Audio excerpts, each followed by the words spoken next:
the 5-second board is held aloft. So Richard Perry in the red car on pole position. Tim Cairns sitting alongside. Lights go out. It's a good start from Richard Perry. The Charles Tippett and Claire Norman BMW really slow away as they head up towards turn 1. It's going to be yesterday's race winner Richard Perry that will lead the pack through turn number 1. And then when they disappear out of turn 1, it'll be up towards the braking area for the banking. Tim Cairns in second place. Simon Benoy going wheel to wheel with the Wits. Abby and Ian with their red midget for what will be third and fourth position. But this huge field of what was scheduled to be 28 cars files its way out of the banking, down the short straight and up towards Church for the first time, with Richard Perry trying to get the breakaway, the Turner in second place, and Simon Benoy in the beautiful little imp sits there in third position, with Sam Poley coming through to fourth place, getting a really good run on the Wits midget. So the light green Marcos now up into fourth position at the wheel of the Snetterton, in the hands rather of the Snetterton winner. Big move then for Simon Benoy on the inside of turn 7. He's claimed second position from Tim Cairns. A big bold move second position, beg your pardon. He's claimed another position on the inside line coming up through turn 7. Now he's challenging Tim Cairns. Now on the inside line of turn 9, very close but nicely done. Gets that position. That mini gem is so fast. It's well, they're all pretty quick in their own way, but that car is an amazingly fast car. And considering how small the wheels are as well, he actually had to reduce the size of the wheels on that car to actually keep it within specification. I mean, they also almost look like trolley wheels on that car. It's incredible. Great little things. Yeah, I've seen a couple of them racing at Classic Le Mans in the past as well. The car that was designed by Jem Marsh, of course, who was a former head of the Classic Sports Car Club.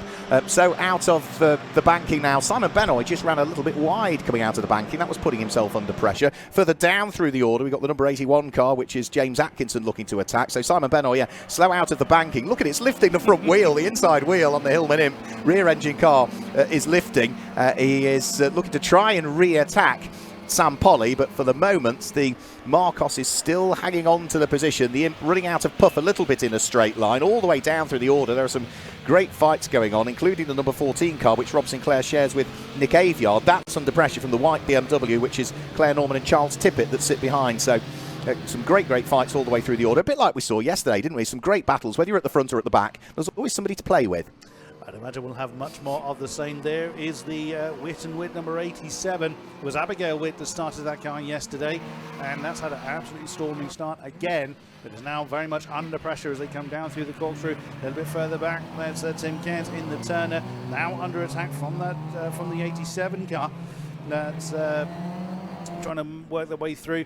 There you see Richard Perry still leading the way in the Frog Eye Sprite. Then it's the Mini Gem, then Hillman Imp. Again, what a wonderful eclectic mixes of cars, manufacturers, not all of which, of course, are still with us in today's day and age. But it's just magnificent to see these cars running in their natural habitat. Yeah, it makes you realise we actually used to have a motor industry, didn't we, at one point in the UK? Yeah, and, that seems a long time ago now.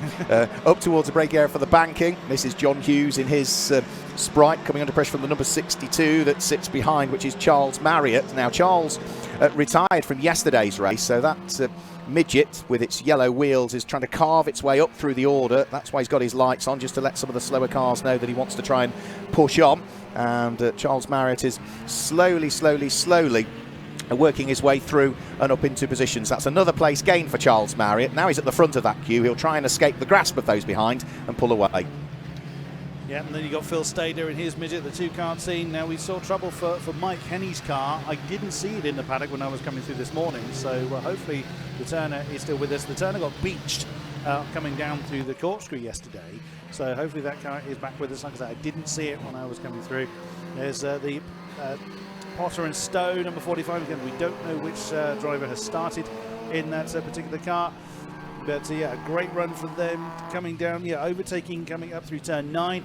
That was a fairly common overtaking spot for the braver of the drivers in yesterday. Now, no, that was a bit close there for the Austin Heaney, and that's going to give the run to Phil Stader along the start-finish straight. The Frog Eye Sprite, wow, that nearly got introduced rather abruptly to the Austin Heaney. Yeah, while you were looking at that squad, we had a change for the lead as well, because Sam Polly has now gone through and into the lead of this race and has already started to gap yesterday's race winner Richard Perry. We've also got for fourth position Tim Cairns coming under attack by the look of things from the Witts, which is Abby and Ian Witt. So battles that we're looking at on the live stream. If you're watching, there are battles that are happening up at Rocket and Peel at the moment, which is where the race leading pack are, which are very close indeed as well. So we've got, what, about 5 minutes before the pit window opens. Remember, there are only 2 cars that have any additional time to spend in the pits, one of which is the new race leader, car number 59, Sam Polly, the other of which is the driver that has just lost the lead of the race, Richard Perry. All of those cars, those 2, have to stop for an extra 30 seconds come the pit stop window. Almost 3 wide, coming through turn 8, very nicely done. Now being caught by the yellow MG right behind. There is Phil Stader, right in the middle of the shot, just defending that inside line, coming through turn 9. Then you've got the Potter and Stowe, Austin Healy right behind, looking to try and improve on position. Absolutely amazing stuff. And there is the yellow MG. So again, another name added to that particular list. I thought Phil Stader was actually lining up to come into the pits then, but it would have been too early had he had done so. And there's the Potter and Stowe, number 45, struggling. That's the lead battle then. So Sam Polly has gotten up into the lead, but has not broken away from the Frog Eye Sprite of Richard Perry. Not just yet, at least. But he looks like he's going to have to work for it. And then the Hillman Imp of Simon Benoy doing a great job of staying right with those 2. As Mark was saying, those are our 2 cars with success penalties. It was Sam Polly from Snetterton and Richard Perry from yesterday. So they're dueling well at the beginning of the race. And, oh, is that a problem for Simon Benoy? The Hillman Imp is very, very slow coming through turn 7. Yeah, he just seemed to slow as they went up towards Rocket, and I thought he maybe made a mistake there, but no, the next time that we saw the car, he got his hand out of the window, and I'm afraid that Simon Benoy, who finished 5th in yesterday's race, is potentially heading towards retirement. It hasn't really interrupted the lead battle, though, because Sam Polly is not getting away from Richard Perry, yesterday's race winner, so it's still the light green Mini Marcos under pressure from the red Frog-Eyed Sprite, nose to tail pretty much over the start-finish line. The blue Turner, which is Tim Cairns, sits there now in 3rd place. The Witt's little red MG midget, Abby and Ian Witt, sits there in 4th position, and 5th at the moment, going well as well, is the little orange midget of Rob Sinclair and Nick Avyard, who share that car. So still close for the front 5 positions in this race. And as we say, still awaiting our, I think, confirmation of starting drivers. They are now with us, so quick confirmation as to who the starting drivers are. Nick Avyard has started in the number 14 car, that's towards the front. Also towards the front, it's Abby Witt, who is at the wheel of the number 87 car. The number 34 car, Charles Tippett, started. That was slow off the line. The Crudgington's car number 21, it's Peter Crudgington that has started. The Elwell's number 33, it is going to be Gordon Elwell that starts. The number 86 car will be Henry Jervis. The number 2 car is going to be Charles Winchester. This is sort of in grid order that I'm giving this. Number 91 is going to be Vince Frost. And then the final couple of cars, number 40 we know is Phil Strader because it's a 2-car team. And the number 45 car, which started off the back of the grid, is going to be Justin Potter. And that should give you the starting drivers, Chris. So furiously scribble those out for when I head down to the pit lane later on. Now the leaders catching up with the back markers. That's the trailing Hillman Imp. It's rather minding its own business out there, but doing well to stay out of trouble. Still lots of, oh, look at this, Sam Polly still fending off the advances of Richard Perry. We haven't seen that Frog Eye Sprite too often in the club, so it's a very welcome addition to the front end of the grid. But Tim Cairns has been a regular mainstay in the CSCC for a very long time. He's got a lot of work to do as he's fending off advances from the midget behind, who they themselves are fending off. That's Nick Avyard that is trying to improve on his position. That is a battle for that's the last podium position they're fighting for. It will be, yeah, absolutely. The last podium space they're fighting for. Nick Avyard has got the run on Abby Witt, but he's not going to be able to go through as they head into the braking area for Rocket.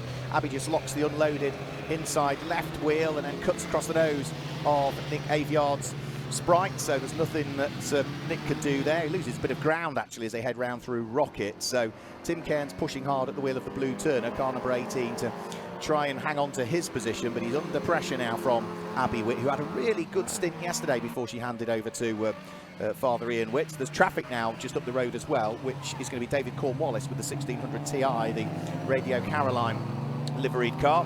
So sweeping around the outside of it, the final corner goes Tim Cairns. Abby Witt does the same. Nick Avyard also squeezes his way through. And has Abby Witt got a run on Tim Cairns here? Yeah, Tim Cairns is going to lose 2 places at turn number 1. Through goes Abby Witt at the wheel of her car, and through goes Nick Avyard as well. So is that a problem for Tim Cairns? Is the turner slowing is the big question, because he lost a couple of places. He has gained 1 back on the run in towards the banking, so he's gone back past ahead of the number 14 Nick Avyard car, but the red midget of Abby Witt is now up into 3rd place, and Tim Cairns is down into 4th, and that's good news for Abby Witt, because remember, the 2 cars out front, the Sam Polly driven number 59 Mini Marcos and the number 66 Frog-Eyed Sprite, both have to remain stationary in the pit lane for an extra 30 seconds come the window, so it puts the car in 3rd place in a strong position at the moment. So it's not that far behind the leading pair, who are still busy squabbling away here. We might have another change of lead before too much longer, but it is still just Sam Polly who runs a little bit wide through Peel, and through up the inside goes Richard Perry. Sam Polly didn't exactly make friends with the apex there, it was a long way off it. The car sort of understeered out wide at the top part of the circuit. Richard Perry was poised and ready to pounce and needed no second opportunity, so he picks up the lead of the race. Now the pit window has now opened. Chris Buxton has made his way down into the pit lane to try and pick up on some of the driver changes, and no doubt have a chat to some of the cars as and when they come in. Nobody has as yet opted to dive for the pit lane, so everybody's still out there and pushing on. Apologies, there's no timing tower on the left of the screen. There's a few technical issues that are being worked on currently. There's the number 34 car. That was started by Charles Tippett. That was really slow off the line, that 1600 Ti, when the lights went out, and that car has dropped down through the order quite significantly. Finished in 4th place in yesterday's race, did the white Beamer.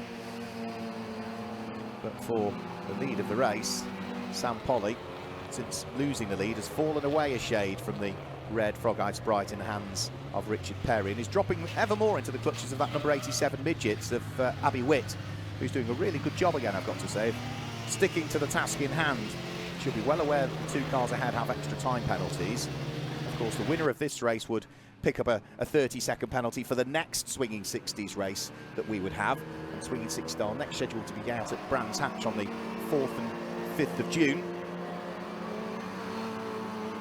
You pick up a 30-second penalty for a win in this series, and then you carry that 30-second penalty for the rest of the year. It doesn't just disappear, it stays with you for the whole of the 2022 season, and should you be fortunate enough to gain another win, then you pick up an extra 30 seconds. So Sam Polly into the pit lane at the wheel of his Mini Marcos, so that now puts Abby Witt up into 2nd place. Tim Cairns is now in the blue turner back up into 3rd place. 4th place is Nick Avyard. So this is all going well for number 87 here. Still is yet to pit, but within sight of the race leader, which, say, Abby will know is going to have to stop for an extra 30 seconds. Charles Tippett is also having a good little squabble with Simon Page that sits behind him. Simon Page started 10th, Charles Tippett started 4th, so those 2 have got themselves together. So 27 minutes of the race still to run. Sam Polly in the pit lane, and what you have to do in the pit stop is, if you're a single driver, you have to stop the car in the pit lane, take off your seat belts, you have to jump out of the car, both feet on the ground, close the door, open the door, get back in again, seat belts on, engine starts. Sam Polly's done all of that. The next thing he then needs to do is move forward from where he's pitted into the pit penalty box, and then serve an extra 30 seconds stationary before he can get going. Now, Sam did this yesterday, because his win he picked up at Snetterton, and then really struggled to get the car going again. Often on the grass somewhere as well, that's a mistake. Kim Bradshaw's had a bit of an off somewhere at the wheel of the number 171 midget. Eventually gets himself back onto the tarmac and will carry on his merry way. Whilst now into the pit lane, I think we've had the race leader, so Richard Perry is in as Sam Polly leaves the pit lane. The errant car of Kim Bradshaw is now back on track again and has finished its rally crossing exploits. You can see the pit lane is filling up, and there is Richard Perry down in the pit lane, just in the process of conducting the first part of his stop. So driver's out and just being strapped in again. The engine will start and he'll move the car forward, literally a matter of feet, into what will be the penalty box. So he moves it forward, stops, and then he'll have to wait there for the 30 seconds to count down, and then he'll be allowed back into the race. Now, where is he going to feed back out relative to Sam Polly? The 2 of them should be pretty much together again, but of course, because they've had to stop for an extra period of time, that will drop them off the podium spots, and they're going to have to drive the wheels off the thing ever more for part 2 of the race. So Abby Witt leads currently, the number 87 car. Tim Cairns in the number 18 car should be up into second place because the car that was in second has now pitted. And it should promote Nick Avyard in the number 14 Sprite up into third ultimately, but all of those cars still as yet to pit as Richard Perry makes his way back out onto track.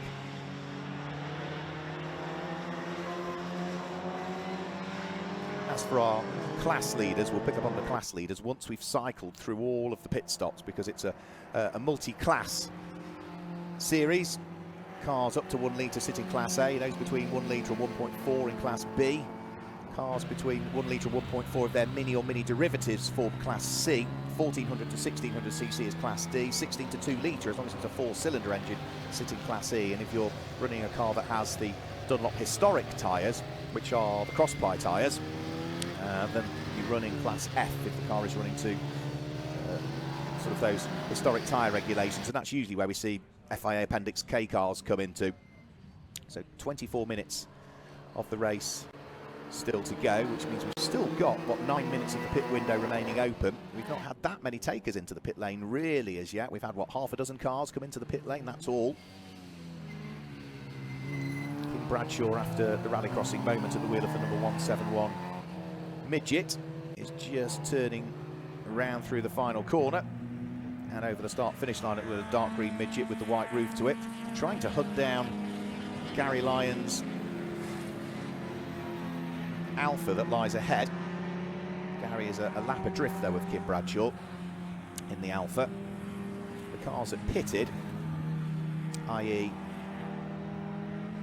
Richard Perry and Sam Polly, are down in 20th position there or thereabouts at the moment, and Sam Polly are very, very smoky, I'm afraid. Now that looks as though there are problems for the Mini Marcos. He'd already been into the pits and served its pit penalty, but there's a raft of smoke coming from the tail end of the Marcos, which does not look very good, and there are oil flags out on track as well, so clearly something has gone wrong with the Mini Marcos. The Snetterton winner is not going to pick up a win here. Finished 6th in yesterday's race, but it looks as though the day is done, I'm afraid, for the Mini Marcos. The bonnet is coming off in the pit lane, and as and when Sam jumps out of it, we might, fingers crossed, be able to grab a word with him, because I know Chris Buxton is down there in the pit lane. We've also had an off now. Now that is Mike Stevenson at the wheel of the Lotus Cortina that had an off. That was down through the bottom section of the circuit. He had an off on what I think was the oil coming down through the corkscrew. So that's probably Sam Polly that caught out, and yeah, with the bonnet off that car. Yeah, we've got another one. Gary Lyons had a spin as well in the same spot down through the corkscrew. They've got waved yellow flags there, and there were oil flags as well, but a couple of the drivers getting caught out, including Abby Witt, who in the lead of the race almost went off onto the grass as well. So it's a tricky part of the circuit anyway, is the corkscrew, but with oil down there, it sort of adds extra spice to the mix. Now the fastest lap of the race we've had so far, according to our timing screens, has been Connor Kay off the very back of the grid. Connor had a retirement yesterday, so started down in 25th position. Gearbox change for that car. It is a 1 minute 21.509 for Connor Kay, being the fastest lap of the race. 1 minute 21.5. That compares to the 1 minute 21.4 that Richard Perry, yesterday's race winner, posted as the fastest lap of the race. So it's not a slow lap at all from young Connor Kay. Pit lane's filling up with a few more cars. Tim Cairns is in from what was 3rd position at the wheel of number 18 Sprite, so he has dived for the pit lane. So that car that's 3rd will drop its way down through the order. Abigail Witt still leading the race at the wheel of number 87 Midget by a reasonably comfortable 7.5 seconds now from Nick Avyard. Also still as yet to pit is number 34, which is Charles Tippett, who is leading his class at the moment, that being Class E. So that BMW 1600 Ti will look to try and push as hard as he can and try and maintain the class leading position. Down through the corkscrew they'll go. And it really does look, yeah, you can see the oil down there on the corkscrew, and that has caught out Abby Witt. This time she has been caught out. She was almost caught out the lap before, and the number 87 car has had a rotation there. So is that going to mean that she's lost the lead of the race? It looks as though she may well have, actually, with that. So through and over the start-finish line she comes. Yeah, dropped down into 3rd position. But that has got a couple of cars that have just pitted, had taken the place away from her, so she will still be leading at the end of this particular lap, and we can hand downstairs for the first time today to Chris Buxton, who is down there with the driver. Down here at the pit lane, I have got one of the pilots of the number 2 Mini. It is Chris Winchester here. Warm enough for you, Chris? Very warm, very, very warm, and certainly is that's my 2nd race. Yesterday was my 1st, so I think I'm probably sweating more than most people would do anyway. But great fun. It really felt like I was able to mix it up a bit in that one. Last race, I was just trying to keep out of trouble. Very conscious that Tony Hunting has let me share the drive with him whilst my car's being repaired. So just wanted to get it back to him in one piece. Amazing stuff. Now the Mini, of course, is so synonymous with classic car racing. It's got to be so much fun to chuck around a really twisty circuit like this. You don't realise how much grip you've got until you really overcook it. Going up the top, going into the top a couple of times, I just overdid it, and it was just so forgiving. Coming back down through the corkscrew again, I bunny hopped a bit and leapt about a bit, but when she landed, she gripped. Thank goodness. Excellent stuff. So will we see you later in the year in the Mini or in your own car? Hope to be back at Castle Combe with John Wolf's old GT6. Just having the engine done now, and yeah, very optimistic for Castle Combe. Fabulous stuff. Thank you very much, Chris Winchester, for joining us. Several cars have retired, one of which is the Sam Polly Mini Gem has had trouble being pushed away now. That's dropped a fair amount of fluid in the pit lane. Charles Marriott has retired his car as well. The attrition rate continues to rise, but the racing is no less intense. Back up to you, Mark, in the commentary box. Thanks, Chris. Yeah, we've also had a stop out on circuit, Vince Frost and Martin Bramwell's car. Now, I think that little Hillman Imp had just conducted its mandatory pit stop, so I think that was probably going to be in the hands of Martin Bramwell when it retired, so that's a shame for them. And they're still getting cars getting caught out on the oil as well, which deposited by the Mini Marcos. The Alfa Romeo Zagato Junior of Nick Edmond this time is the car that got caught out coming down through the corkscrew. It really must be a very, very tricky part of the track at the moment, because it's not as though we've just seen 1 or 2 or 3 cars caught out. We've seen 5 or 6 or 7 or 8 cars caught out. You can see the line of the oil, not so much from the television screens, but if I sort of gaze out of the window, you can see it's bang on the racing line is where all of the oil has been deposited. So that is why so many drivers are getting caught out there. It's the oil and the fact it's at the adverse camber section of the corkscrew as well. So the car is leaning on the left-hand side. If you just touch that oil, it's very quickly going to snap the car around on you. So up towards Rocket, we've just seen a bit of an overtake there. That's the number 81 car gaining a place. That's James Atkinson, who dived through and ahead of Ian Witt. Now, James Atkinson has pitted at the moment at the wheel of the number 81 car. We've also got the Zagato now retiring as well, directly opposite our commentary box. There is Nick Edmond. He's come out of Church Corner, and something has happened with the Zagato Junior. So, very rare car, one of only 4 racing variants of that car in the world, as far as we're aware. Certainly the only one that's racing in the UK as well. So he is out of the race. The car that leads at the moment is car number 14. So it is number 14 car of Rob Sinclair that leads the way currently, but not by a huge amount. Charles Tippett's BMW, which is now in the hands of Claire Norman, is there in 2nd place, and the 2 of those are nose to tail coming up towards Church Corner. We might have a change for the lead soon. Yeah, I think we did. Yeah, just at the foreground of the shot that you can see on the stream, through has gone the BMW, and that will be for the lead of the race.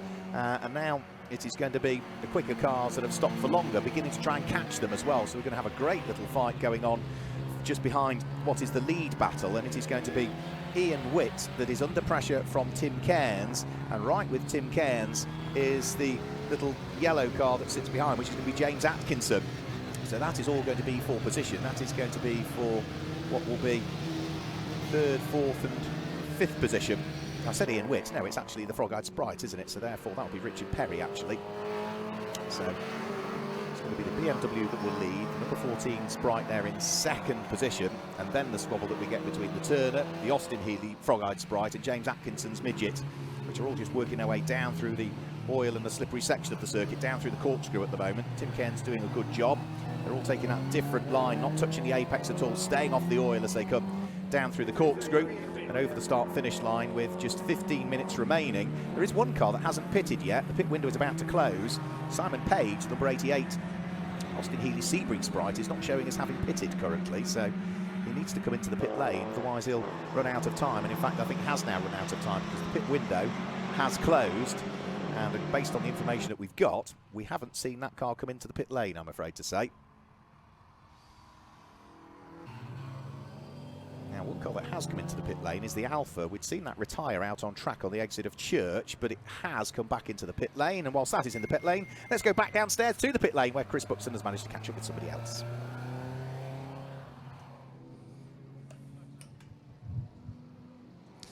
Joining me in the paddock this time is Abby Witt, pilot of one of the 87 car. Starting on pole yesterday, third today. You're having a great old scrap up front. The car seems to be doing really well. Yeah, it's doing fantastic. We did have a bit of an incident at Cadwell last weekend, and we thought we weren't going to be able to race, and really, really pleased with the way the car's going. Other than oil or something dumped on the track at the corkscrew, and I've just had a bit of a spin before I came in for my pit stop. But no, it's driving fantastically, and I'm looking forward to the rest of the season. Excellent stuff. So, I mean, when your dad jumps in there, is there a difference in driving style between you? Obviously, age and experience is one thing, but is your right foot a bit heavier? Do you kind of try and pit each other against one another? I have to say my dad's a fantastic driver, and obviously I've only learnt from him. Weight difference, maybe I'm a little bit quicker sometimes, but his experience, I mean, he's been racing for over 20 years, so his experience. So we do have a bit of competition when it comes to the lap times, so I just hope that I beat him again like yesterday. Great stuff. Thank you very much, Abby Witt, for joining us. We also have one of the drivers from the shared car of Nick Aviard. Great to see you. How's the car behaving itself? Well, to say that the last 2 visits here we didn't make it out of practice and didn't make it past the first stop. We're really happy, to be honest, that we've managed to screw the thing back together, make a few mods. We've clearly taken a step with the car, and we're still running. We're in race 2. That was the target for the weekend. So to come in and pit in second was fantastic. But I have to say, it's a whole different world running around with the experienced guys in the top 6 here, because you've really got to think before you can put a pass on them. It's a very, very close racing. Top 10 covered by a second. Amazing stuff. It's a very tight and twisty circuit here in Anglesey, and you and Rob, we've seen numerous times throughout the year. Do you approach this circuit differently to anywhere else? I've had 20 years hill climbing before I even went racing, so my favourite track in the whole world is Cadwell Park. So this isn't as tight and twisty as that. For me, the tight and twistier the better. Excellent stuff. Best of luck with the rest of the race, Nick Aviard. We've seen a few more casualties here. The 134 car is still being looked at, which is a great shame, but the racing continues at pace. Back up to Mark Werrell in the commentary box. Thanks a lot. Yeah, it looks as though we've had a big off up at the final corner, top part of the circuit, and it looks as though it is, I'm afraid, a very smoky Mini that is coming into the pit lane. That will be Tony Hunting with lots of smoke billowing from the tail end of the Mini. That was up at Rocket where he had the off, I believe, and he's continuing around the circuit. No, that was at turn 1, I think he had the off. He's continuing around the circuit. And it's not done that Mini a great deal of good. Smoke coming from the tail end of it. Let's hope that doesn't deposit oil on the track, because we've already got a fair chunk of oil as a result of Sam Polly's unfortunate retirement. Let's guide you through the order as well, because whilst we were chatting down there, in fact, Gary Lyons had an off as well at turn number 1. So yeah, we now have oil, and I can see it again on the tarmac. Bang on the racing line at turn number 1, and off comes Kim Bradshaw coming out the final corner, avoids clobbering into the pit wall again. That was probably as a result of either some oil or maybe just overcooking it coming out. So there's oil in several places around the track, which is going to make it very, very tricky for the final 10 minutes. But thankfully for Kim Bradshaw, what looked like an incident where he was going to skitter across from the right-hand side of the circuit and into the pit wall, he has spun the car. He's facing the wrong way in the middle of the track and just need to wait for the gap in the traffic. But yeah, it's very tricky out there. And again, off at turn number 1, the car that was in third position, I should say. So that is Rob Sinclair that's got caught out at turn number 1 as well on that oil that's been deposited by Tony Hunting's car, which is going to limp its way back in towards retirement, still smoking as he enters pit lane. So let's run you down through the order at the moment. Leading the race is car number 66, which is yesterday's race winner, Richard Perry, even though he had to stop for 30 seconds longer than everybody else that's still out there and circulating. Second is number 34, which is Claire Norman in the BMW. And third is Rob Sinclair, who just had that off at turn number 1 in the number 14 Sprite. Tim Cairns was fourth at the beginning of the lap at the wheel of the number 18 Turner. Fifth was James Atkinson at the wheel of his yellow midget, who's just heading up towards Rocket now, completing the top 6 from what was way down as a result of retirement yesterday. Is the number 173 car of Connor Kay. So that's the order of the top 6. And as for class leaders, race leader Richard Perry leads his class. Claire Norman in second place leads her class. So Richard Perry leads Class B, Claire Norman leads Class E. Down to 8th position, that's the Class C leader, which is the number 21 car of the Crutchingtons. That'll be James Crutchington that is behind the wheel. And I think that largely gives you the class leaders at this stage. Class E being led by the car in 11th place, I ought to say, which is going to be another one of the shared driver cars. So lots of oil out there, Chris Buxton. Makes it very interesting for the final 9 minutes. I'm a bit worried because drivers of 2 of the cars I've spoken to are in trouble. The Mini has come in, and Nick Aviard's and Rob Sinclair's car's in trouble. I'm a bit cursed today. Nobody will want to speak to you, will no. they, for the rest of the day now? They'll never allow me in again. Yeah, Sam Polly's car's come in twice, and on the second occasion it just dumped whatever fluids it still had left in the pit lane, sadly. So a great shame for the end of their race, but still plenty of action going on, which is always great to see. I haven't commentated against everybody just yet. So with Richard Perry leading the way, we are looking at the squabble that's going on at the moment. It'll be for what I think 4th and 5th place. Now that is Connor Kay, who's got a really good run on James Atkinson, and if he goes through, I think that's another change of position there. Yeah, Connor Kay is almost through. Is he? They're side by side up towards Rocket, but Connor Kay will have the corner open up as they head round through the second part of Rocket. Rocket in and Rocket out. He's also got the inside line for Peel, so the largely red and white and blue midget fighting away with the all-yellow number 81 car. They're still side by side round through Rocket. Who's going to have the upper hand as they head down into the twists and the turns and the oil down through Cascades? It's James Atkinson that gets a bit sideways. Oh, almost got caught out on the oil there. Lots of arms whirling to gather it up, which means that Connor Kay is still going to be side by side with him as they head out of turn number, or the final corner. Over the start finish line they'll go. James Atkinson has finally picked up the place. That is 4th position he is now up into. Connor Kay, despite all of his best efforts, remains there in 5th. And started 26th. So, and has got the fastest lap as well. Oh, well, absolutely storming effort. Started 11th yesterday, did the red, white and blue midget. They're now tripping over the 86 car, which is the Jervis and Jervis car. And they're staying very much out of the way. But what a fantastic set of racing we were going. Yes, speaking to Abby Witt, she was mentioning how slippery he was getting with oil in the corkscrew, which of course is one of the most difficult parts of the circuit. So yeah, the circuit didn't need any more challenges added to it.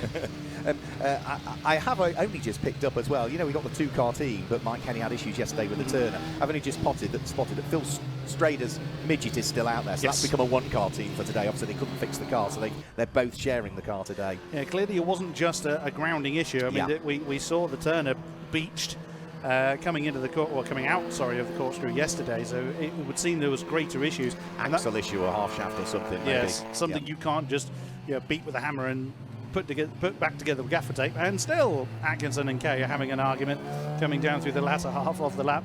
There's not a huge amount of performance difference between these 2 cars, so I dare say these 2 are going to be at it until the flag falls. Yeah, it's a great little squabble, isn't it? Yeah, the red number 81 car of James Atkinson just ahead of Connor Kay. They've got closing in on them as well Ian Witt at the wheel of the red midget. He's got his lights ablaze in the background. Now he's looking to try and gain place over the 2 cars ahead as well, but it's still Atkinson in 4th, Connor Kay in 5th place, the ever-present and ever-closing danger of Ian Witt, who is there just ahead of them, and another very smoky car, and that is the Chloride Spite of the Elwells. That's Helen Elwell, isn't it? It's got a problem and is going to spin on its own oil. That's Mark Cloutman. Mark Cloutman, right, yeah. That's spin on its own oil up at Church. And that car is in the middle of the circuit, possibly with a dead engine. Yeah, yes, that could well cause an early end to the race, or certainly an intervention, possibly by a safety car. That's a very, very dangerous position. And again, Lord knows what fluids have been dropped. New car for Mark Cloutman. We usually see him out in his lilac-y pink Austin A40. So that had a very large accident at Thruxton, didn't it? So that car is in the process of significant rebuild. And checkered's coming out early, so the checkered flag is coming out 5 minutes early. Not unsurprising, because what choice do we have? You would have to go safety car to get that car out of harm's way. There's oil all the way through the corkscrew. There's oil at turn 1. There'll now be oil at Church as well, so there's a lot of clearing up for our marshals to do. So I think the officials making the correct decision now, as is always the case really, to throw the checkered flag early. It prevents any more incidents with the oil around the track, and also prevents the marshals having to go out and try and push that car out of harm's way. So we didn't quite get to the full duration, but it does look as though checkered flag is now being shown early. We're still awaiting actually the race winner to come over the start-finish line to receive the checkered flag, because it was just shown very quickly to everybody. So it will be Richard Perry who will claim the win in the swinging 60s, and it should be the BMW of Claire Norman and Charles Tippett in second place, with Tim Cairns in third.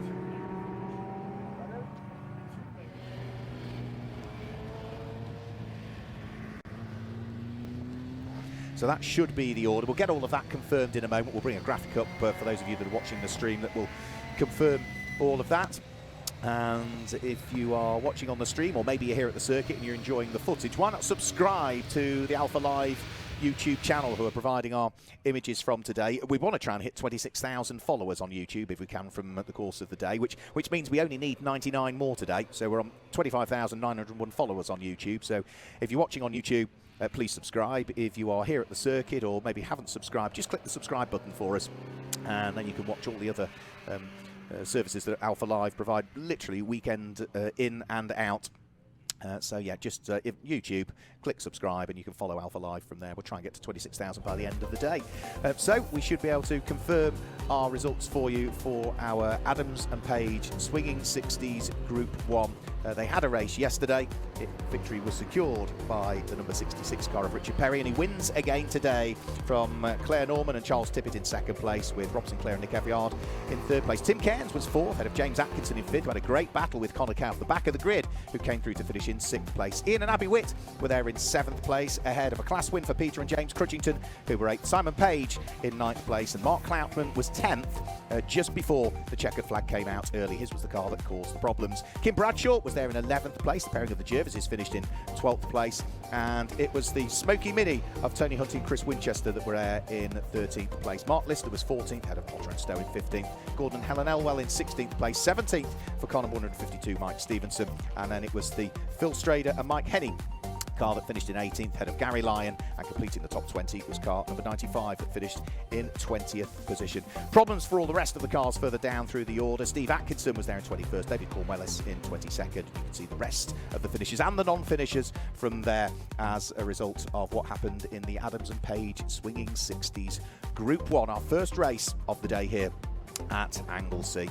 So as the cars make their way back round into the assembly area, we'll be hearing hopefully from our top three drivers, who will be getting ready to chat to Chris Buxton, who is down there. And once we've got this race out of the way, we'll be straight on with our next race very shortly, which will be coming up, which will be for the Motorsport School Turbo Tin Tops Mr. Tyre Motorsport Puma Cup, which had a fantastic race yesterday, not just for the overall lead, but also for the Puma Cup. And we can hand you down to Chris Buxton, who is ready to chat to the top three drivers.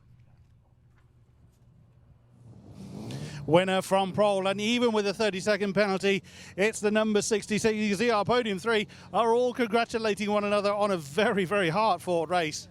And our social media man is grabbing a picture of the podium three in the correct order as well. I mean, the minor details absolutely count. If we could have a chat with Richard first. My goodness me. It's been a... That was hard work. I was going to say, that was quite a challenge for you. Oh, yeah, it was brilliant. Yeah, no, with I don't know what happened to Sam, but, I mean, the first few laps, absolutely unbelievable. So close. It was amazing. And then, excuse me, and then we got a few oil. I don't know whether it was oil or fuel or something like that. So that made it, that was a bit tricky, that was. But, no, it was great. And no rain as well.